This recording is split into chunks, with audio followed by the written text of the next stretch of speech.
holidays and holy days abound throughout the year, and the reason for that is both ecclesiastically and in the secular world, that if we don't set certain times of our lives aside for important and hopefully sacred purposes, then they are not going to be observed. And so, no doubt, that there's always that kind of reasoning. I've encountered it throughout all my life. Well, why can't every day be a holy day? Well, yes. Are you so holy that you can make every one of your days, 365 of them, really holy? And if you can, then I really defer to you. Then you're a better man than I am, as the story has it. So it is important that we set aside in our daily routine, in our weekly routine, in all of our routines, that we set aside times when we address the sacred. Because the sacred is there all the time. That is the mystery of the omnipresence of God. The divine is always there. Look over your shoulder and God is there. But you have to look. And you have to look reverently and be able to deal with what you will see. So in that way we have also holidays in the course of the year, which are of a local or national origin.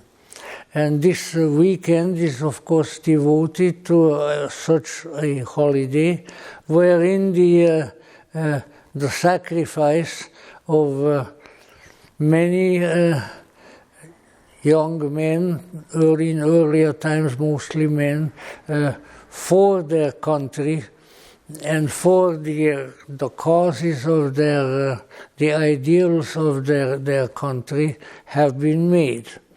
And this is important, because we need to keep in mind that others have gone before us, right back up to the figure of the Lord Christ, who have sacrificed themselves or a certain important aspect of themselves for the greater purpose. In this case, the greater purpose is the purpose of the country. And no doubt there are various points of view always, but just because there are many points of view doesn't mean that they are all right. Although the people who voice them think that they are. So that always needs to be kept in mind. But let us say, the theological explanation for the Lord's death on the cross, the whole mystery of Calvary, which we have participated in at Easter time, is really that he, being the emanation, the Son of the Supreme Deity, that he gives up his life, his earthly life, for his mission and for the people whom he was preaching for. And that is why the death on Calvary is often referred to as a sacrifice. Now, the word sacrifice is an interesting one, and it comes from the Latin sacer filio, meaning that something is made holy, something that otherwise would be meaningless is made holy, and that by way of something that is offered, something that is here and that is given up, the entire activity becomes transcendental and holy. And all these matters have various ways in which they can be internally utilized or by ourselves also. And we need to remember, therefore, that as we go through life and as the various occasions arise, we cannot help it but give up many beautiful and happy and wonderful things that have come to us in life, and then comes something else and it takes it away from us. I dare say that each and every one of us here tonight, or in this city or in this country, has gone through that. That is why the sentence which was sometimes made fun of, the Lord giveth and the Lord taketh away. And the fun was, the Lord giveth, the Lord taketh away. The Lord is an Indian giver. You know, so who gives and then takes away again.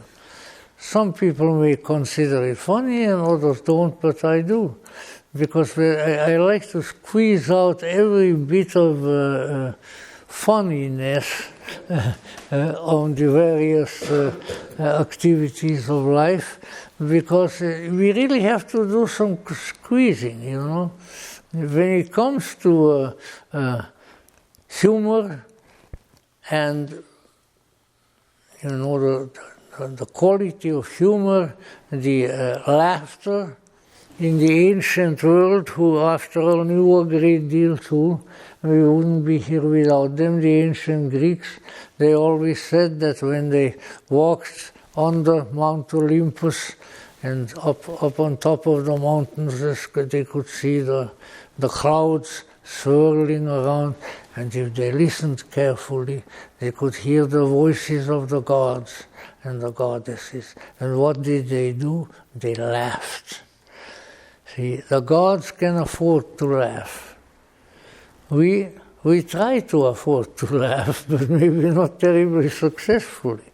But these are important issues to keep in mind, because when there is beatitude, when there is immersion in a higher kind of consciousness, when there is a closeness to the divine, then we have an occasion for the Homeric laughter, the laughter of the gods.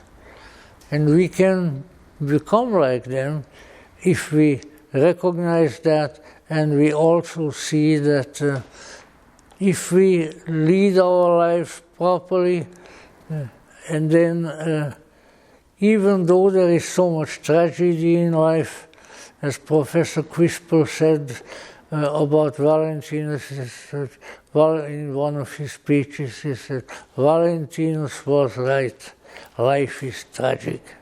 Yes, that is when he saw the British fighter planes crash over Holland, and it is true. But the fact of the matter is that as we experience the high and the low in life, we experience joy and we experience sorrow, and then the families and communities and nations do the same. Because even a relatively young nation like the United States has, let us say, has offered the sacrifice of very large numbers of its children in warfare. Probably the largest one, larger than World War I and World War II, having been the Civil War. And so let us say a sacrifice, the making holy in this case of the life and by way of the death, giving up one's life for a greater cause, which is a noble action, especially when it is done consciously. When you just go out on the street and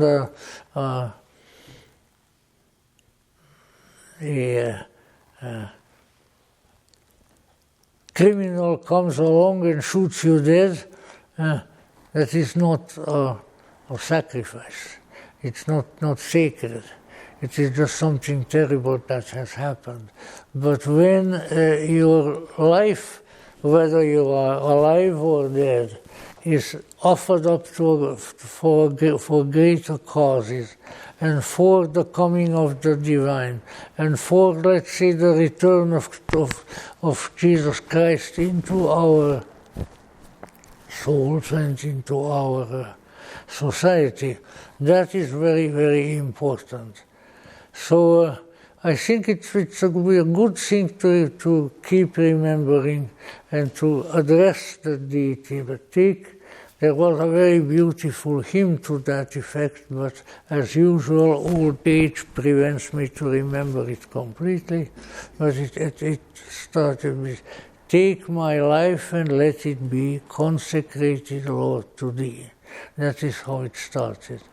And so the offering of our lives for a greater purpose, for the sanctification of life and of the universe, is a very important thing. And it is within our power to give up so much in this earthly life for a greater purpose. And I don't know about your circumstances of life, but let us say I have known quite early in my life a goodly number of people whose life was taken from them because they sacrificed it to a greater purpose. The number of the martyrs in my home country as the result of the Soviet occupation of these things was immense. And some of those who have been the martyrs, they had the privilege of knowing at least slightly. So, all of these things are here. But if we keep that intention there, that our actions, our life, and our death are here for us to offer to a greater purpose, then I think we are doing right. And so let us do that and really say, "Take my life and let it be consecrated, Lord, to Thee." It's a very important dedication that we should have, because the source from whence our life comes is the one to whom and to which our life should be dedicated. That's where it came from. That is the one whom we offer it to. I assure you that whatever else we may say, that the sacred bread and wine that you have just partaken of and that is part of the Eucharist is very much part of that. There is something great, something sacred, something wonderful. And this wonderful offers itself for our benefit, for our transformation, for our inspiration. So let us keep that in mind when we are thinking of a secular holiday, just the one that we do, because of course the self-sacrifice of people in warfare is of that nature, and we should have something in our minds of gratitude and thankfulness for those who have offered their lives and given their life for a greater cause. And that very action is very, very commendable and very important. So let us keep these things in mind on this particular holiday, when the people who have fallen in battle, when their life and their death is celebrated. And in the same time, make an offering that our life also doesn't just belong to us. Our life has been given to us by a supernal source, and our life can be offered for the greater cause and for the glory of the divine.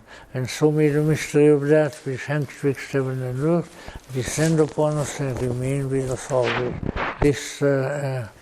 This Sunday we will be acting as hosts as we have in many ways, and certainly before the pestilence, to another group of brother theosophists, the Spanish language lodge, Rogia España of the Theosophical Society, and some of the folks will be coming in, maybe in about half an hour or so, and then we say hello to them and let them have the quarters for the rest of the Sunday. Very nice people, very good people, and many of them are Cubans, sharing a certain condition that I know very well, namely exile from your country, a very Gnostic condition. We are all exiles from heaven, and sometimes we also are exiles from our homeland. But the exile is not going to last forever. We have the capacity to go home, and we have some ones there who are going to receive us joyously in our homecoming, and they are the same ones who sent us into the world many aeons ago. And so, in the longer run, all of these issues are useful and important, and if we reflect on them, then they render life meaningful, which is, after all, a very, very great and wonderful gift. And so may the mystery of that which hangs twixt heaven and earth descend upon us and remain with us always.